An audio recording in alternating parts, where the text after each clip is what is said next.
with the crowd control immunity. So now they have good front line with crowd control immunity, and they have crowd control of their own. But true damage is what Onic wants. It's an Onic special at this point, right? You expect all these meta picks, you expect maybe a Vixana, all of the Lilia early on, the Faramis as well. But Ladies and gentlemen, as we get into the Land of Dawn for game number 1 in this best of 3 series, the rematch of MPLID's Season 12 Grand Finals, Geek Fam and Onic. Man, this is gonna be a tough one. For Onic, I think the idea is, you know, against a Faramis, you want good AoE damage that can just output and burst down every single one of those HP bars. Since Lilia isn't available, Gord kind of makes sense on paper, but it's going to be so difficult with so much aggression, so many dive potential from Geek Fam. And you're seeing a boy, you know, on his signature Faramis, he's definitely going to be a bit crafty with the NetherRealm timings. Definitely here. Beloyski still being that oppressive force, trying to give information onto Kyrie's whereabouts as well as try to hinder his movements. But you see that Onic, they might retaliate here. Beloyski already half health. yeah, still able to escape. Luke is able to secure a little bit of that XP, but gets chunked very, very low. Not the best of trades for Luke, and Onic are looking very good already early on. CW in this lane against the carry. We mentioned it in the draft, it's not the best lane for the Claude. It's already a dive attempt right now. Hazel's just hovering over. CW still waiting right there. He's super low. Hazel just needs to tap one button, and the battle mirror image brings Hazel back. He finds the kill back. Not bad at all, the trade. Jungle for gold lane early on. Great play by CW to at least make it an even trade. But look at his trading potential from the carry. He still regens so much HP, and that's the bullying potential, man. You trade a couple of hits, but he disengages while hitting you because the skill, the dash, actually comes with a basic attack component, and that is a lot of issues for CW. That's what I was worried about. That's what I was worried about when Claude was picked up first thing in the morning, right? In the morning of the drafting phase. This. CW is notorious. Oh, wait a minute. Top side. 1 HP on Boots. One more shot. A boy finds it. Boots has fallen to 2 side lanes, and Onic lose onto the setup for the first turtle. Geek Fam, they collapse onto the turtle. Into the turtle pit they go, and with Hazel dying earlier, you would have expected that Onic maybe will have a better chance at this. Geek Fam say no, though. They have that better mid control, and they'll use The game, ladies and gentlemen, we are at minute number 3, and still Chidera is pressuring CW, really just dominating. Is he gonna go? Is he gonna fall here? Beloyski's there. Oh, one more. Blazing the White, he pops it in. He has to purify as well. Beloyski's not able to find any more damage. Final slash from Keyboy. Good retaliation, good answer back at CW. 2 times now he's been able to outplay a very, very bad spot away. Kyrie walks up, gets a taunt done. Beloyski has the path around the wall that he placed down, and Keyboy takes him out. They definitely overstayed their welcome right there. But showing again that's just such a tough lane, especially because Carrie's basic attacks actually fly so slowly that Chidera is doing a good job just harassing CW under his own turret.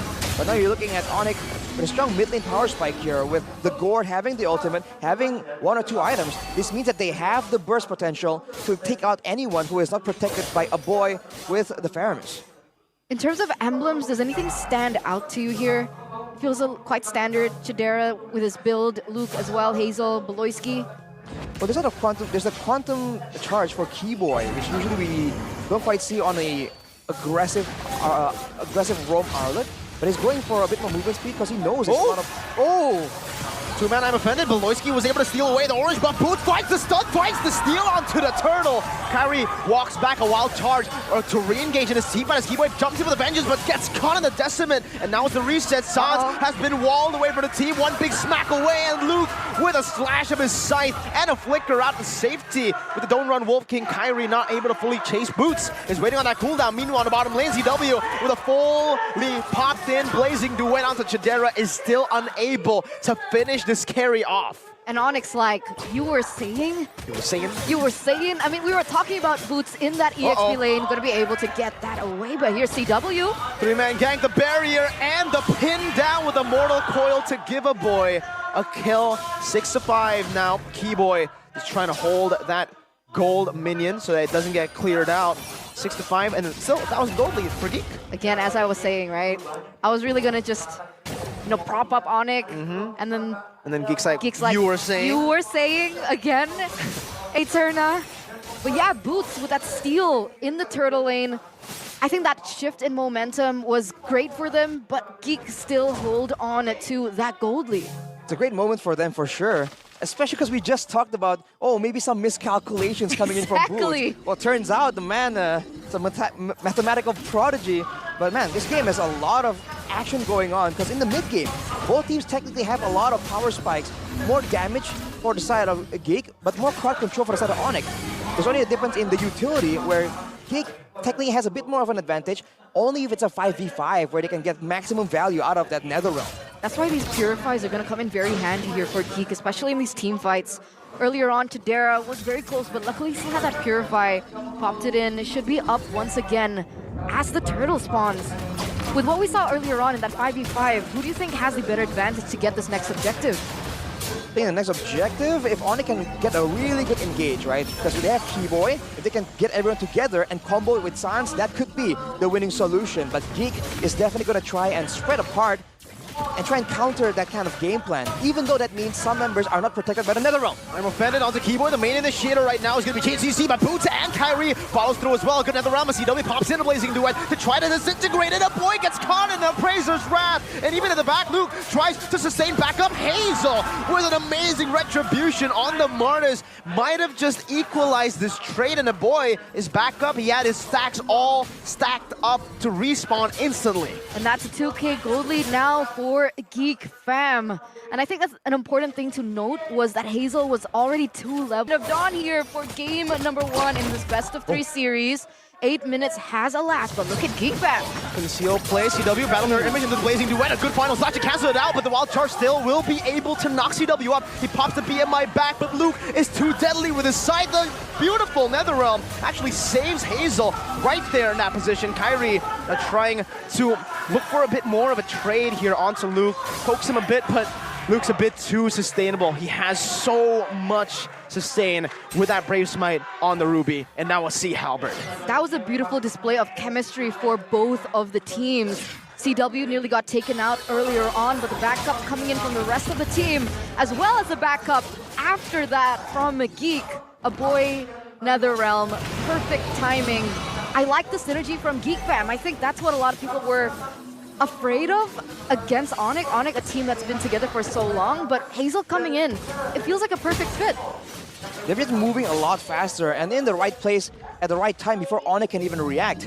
Although a big problem is that they only have a single source of consistent damage, which is Chidera. Ooh, okay, It's fine. Just scaring them off. But as I said, man, they have one single source of damage. We saw that Kyrie earlier was taking damage from 3 members, and he's able to somewhat sustain that. That's going to become more and more of an issue later on. I'm offended onto Keyboy. 3-man, 4-man final slash, but Hazel holds him back with the Mortal Coil and cuts him out of the team fight and off the land of Dawn with a Decimate.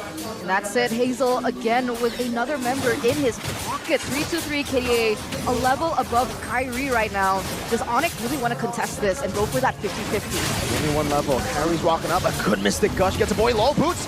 Bravest fighter in the flicker right now, bidding on the NetherRealm as he dives in deep. The Lord actually knocks a member or a few members of Geek fam. Boots gets a 3-man stun. Kyrie with Appraiser's Wrath, not able to connect right now, and he gets melted down before anyone can do anything about the Lord. Hazel's still on it. He's looking for the retreat. He finds it. He gets knocked up. He's 1 HP. And Sans finally is able to deal with this man. But still, it's a win for Geek fam. A huge win for Geek fam. 2 members taken out.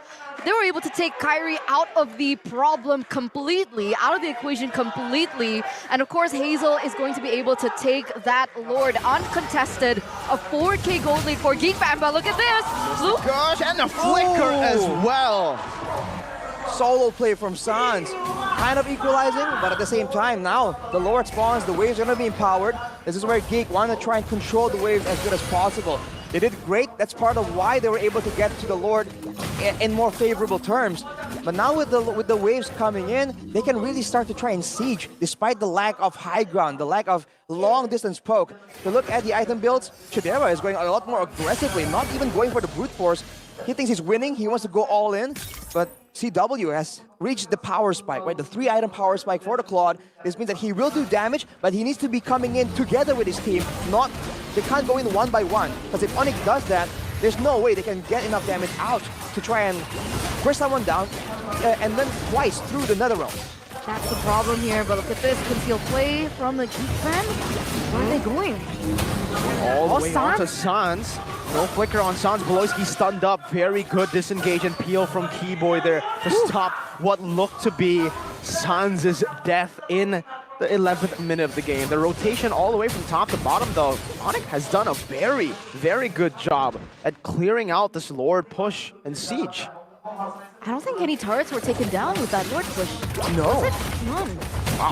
They just went to try and get Sans, and he just serves away, right? As his hero is designed to, and Goose now going into for the clear again. They might find something, but no, they back away and try and stabilize. A weird moment there for Geek to try and chase instead of pressure Onic, instead of pulling them towards a turret maybe to, you know, force them to defend it. They just went on and just started trying to hunt for kills. Yeah, that was value for Onic though in the defense. They are going to lose his mid-side turret, but that's like the best case scenario for Onic. They understand that Sans is one of the main core damage dealers, especially with that new item he picked up over there. And that's what they went for. Final flash actually brings Luke back to the Mystic Gush. Another realm pop in fear of a full commitment from Onic. A good disengage from Geek fam. Looked very scary. Kyrie dashing forward, gets a taunt onto Beloyski. A wild charge defensively. Ooh. And now shredded down by CW. Blazing duet with a battle mirror image as well. Beloyski forced to flicker around with the conceal now. Keyboy still hovering over, looking for a Blaze. Brute slashes a boy, but will be traded back by Hazel with a Decimate. CW is able to siege down that tier 1. So a boots for a tower, essentially. And a boy. But a boy comes back a lot faster, but now you can see that they have momentum here. But Geek doesn't even care. They just rush straight for the Lord. Can they force another fight right here, right now? As CW tries to rotate in, and he might not make it in time. Kyrie's 13. He is walking up. Duke very, very low. Kyrie with a retribution! That's what we've been expecting from the man, and he does it. He comes in on time. Unlike the Avatar, when the world needed him most, he actually appeared. When the moment gets tough, that's where he delivers. That caught me off guard. But I agree. I mean, right before that even begun, I mentioned Kyrie was level 13, 2 levels behind of Hazel, but was still able to get that retribution, steal it under the nose of Geek fam, and that is Onic coming back with the momentum swing. Notice Geek fam's goal. It's already fallen behind from Onic. Exactly. And if you look at it, right, they didn't manage the waves at all before they rushed straight for that Lord, trying to force that play. So now Onic, they're getting a lot of value here. They might even get a base turret. They're waiting for it, and they have better siege due to that Gourd. This is when now this pick starts shining through. Lord with a big charge into the base turret. Onic looking for that siege. One more hit with the Lord, and they are going to be able to secure the top lane of base turret. Now looking for more. A boy doing a good job at micromanaging the wave in the mid lane, clearing it out, and I'm offended as well from Luke.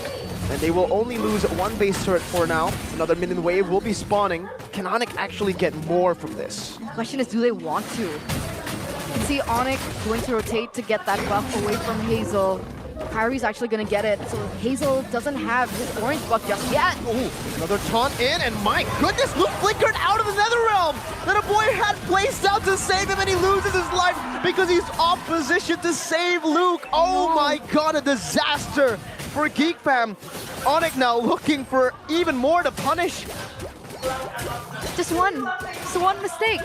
Just one mistake gives Geek fam another problem here. One inhibitor taken down, one left standing. So even if Onic don't end it here and now, they are going to have the advantage in it, but let's go. Final slash, purified in, Keyboy still able to sustain just a bit. CW having a good time free hitting that turret with the help of these frontliners. Sans with a Mystic Gush over into the land of Dawn here. Oh, what happened? Okay, so they're going straight for the Lord take here. Oh my god, melted down. Wild charge, battle mirror image, and even the Mystic Gush forcing Beloy to flicker out to safety. No wild charge, but also no Mystic Gush for Sans. big damage out of the fray. Hazel, Mortal Coil, Final Slash, bringing Luke back to the back. I'm offended. Oh, he is able to find Suns in the back and now forces him to flicker out. Chidera finds Keyboy. Kyrie's still able to find the retribution, but the boy shuts Suns down in the back. 3v5. Luke looking for the flag right now as Kyrie's still able to dash out, but that's going to be it. Brought back to the team, but only to get on the Praisers Wrath onto the Fairness. Another I'm offended on the CW, who's still going to be able to pop the Purify to back away again with Lord. the BMI. The Lord is spawned, and it is marching slowly into the mid lane. Hazel is trying to stop Onic for stopping the recalls. Luke, don't run Wolfgang, Brave and Spider to slash him out. Baloyski, a good barrier in place. Chidera has already walked all the way back, and the boy has recalled as well. Luke, somehow, some way, able to walk out and run away from those 3 members, and Geek fam come out, still able to defend. That was too close for my comfort. I understand what Geek Fam were trying to do. They were trying to get Onic off the board, clear the Lord, and then maybe go for a straight push. But Onic was able to extend the amount of time, and actually, that was nearly chaos and disaster for Geek Fam. Plays into wet, another round coming down though. Boots very, very low. Luke's still able to sustain quite a bit right now. Chidera is actually going to be free hitting. Appraiser's Wrath onto 3. Kyrie still surviving, but it's a flicker forward into the mystic gush of Suns. Double kill picked up for the man as Baloyski now loses his immortality, pops into conceal. Hazel and Chidera still micromanaging the waves. Now another wave coming down. CW's free hitting in the back. Baloyski is trying his best to stop this from happening, but CW stays targeted. And this is your winning moment presented to you by